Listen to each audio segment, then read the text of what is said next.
Good morning, everybody. Pastor Rick here, Broadman Baptist Church. This is the Broadman Word for Friday, March 4th, 2022. And today we're going to talk about what about you?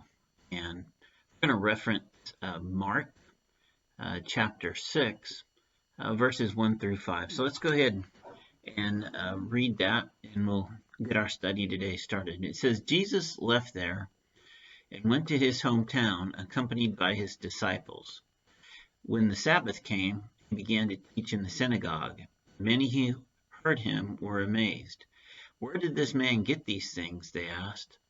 "What's this wisdom that has been given him? What are the remarkable miracles he is performing?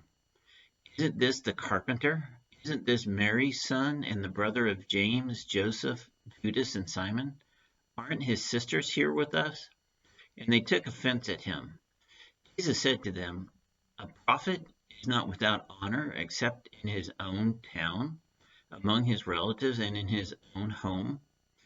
He could not do any miracles there except lay his hands on a few sick people and healed them. He was amazed at their lack of faith. So we see here Jesus' technically third return to Nazareth. The first time he was still small when Joseph and Mary brought him there from Egypt. And Nazareth is in the region of Galilee. It's a small town, sort of an unimportant place back then, and I think still now. And Galilee itself is economically depressed. It was sort of the hood of the day. So neither Galilee nor Nazareth were particularly important places. Then we learn in Luke 4:16 that Jesus had gone back there before.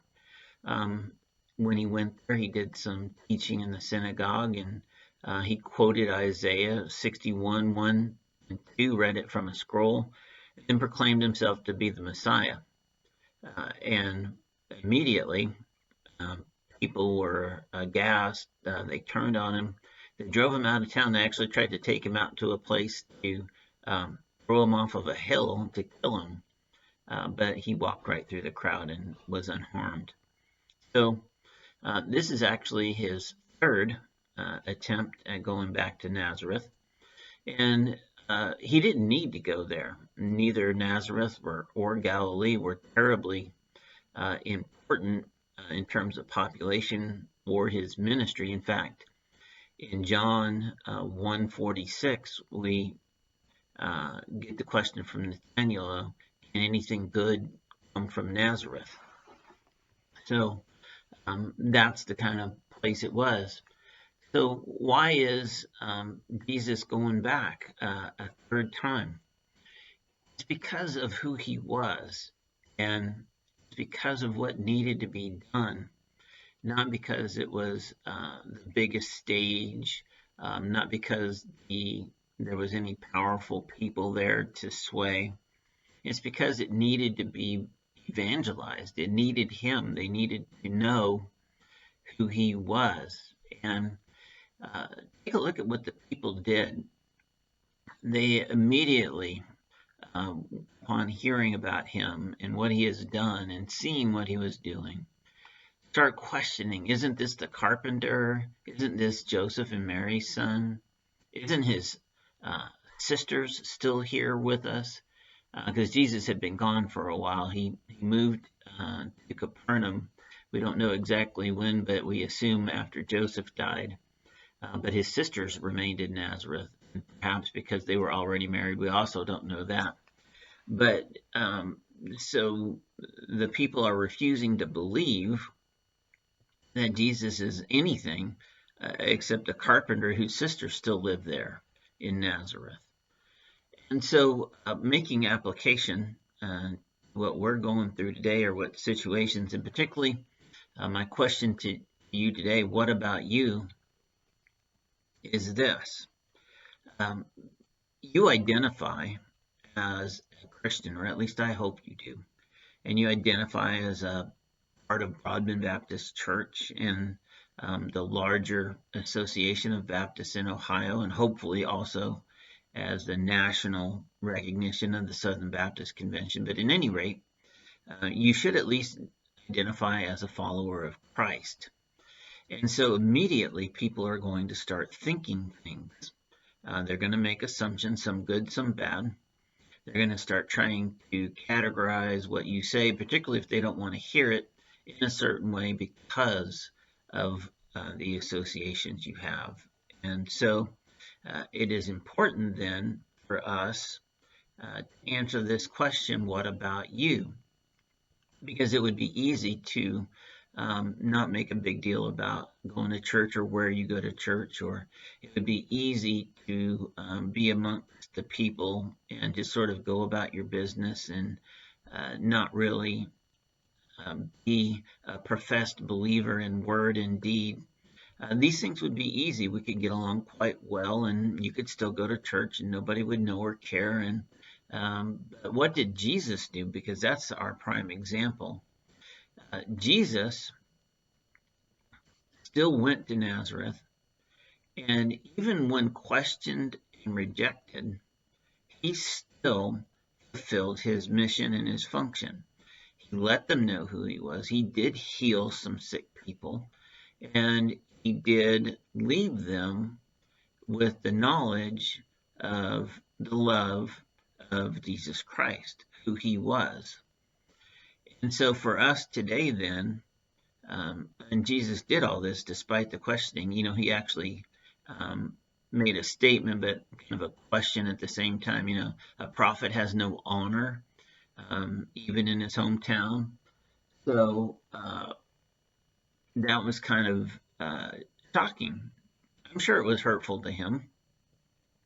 What we then are going to deal with is being representatives of the gospel, the ambassadors of the gospel.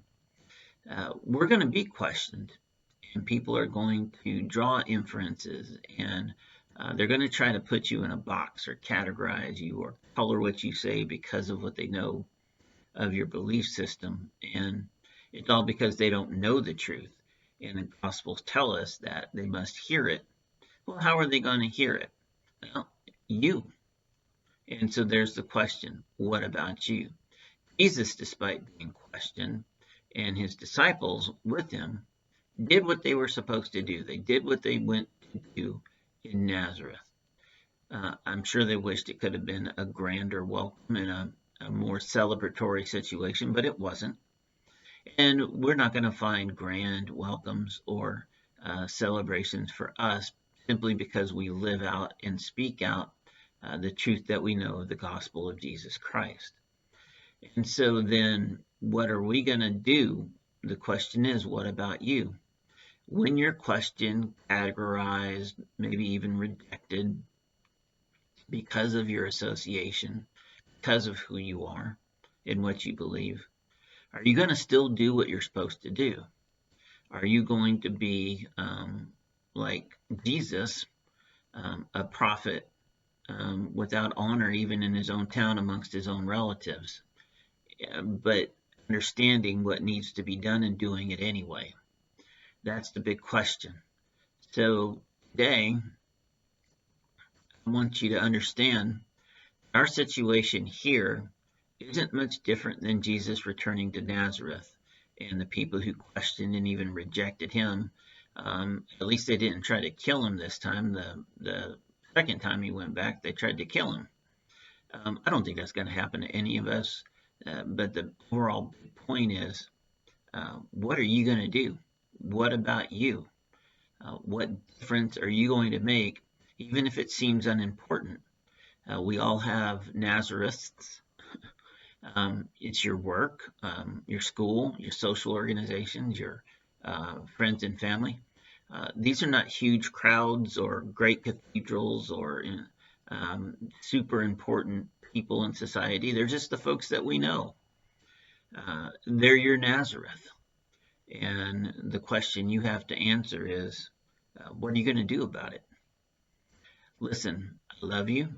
I praise you and I pray for you to have the kind of strength necessary to speak anyway, because it needs to be done. not because of the size of the venue or the importance of the people, just because it needs to be done, and that's what we're supposed to do. Have a good day.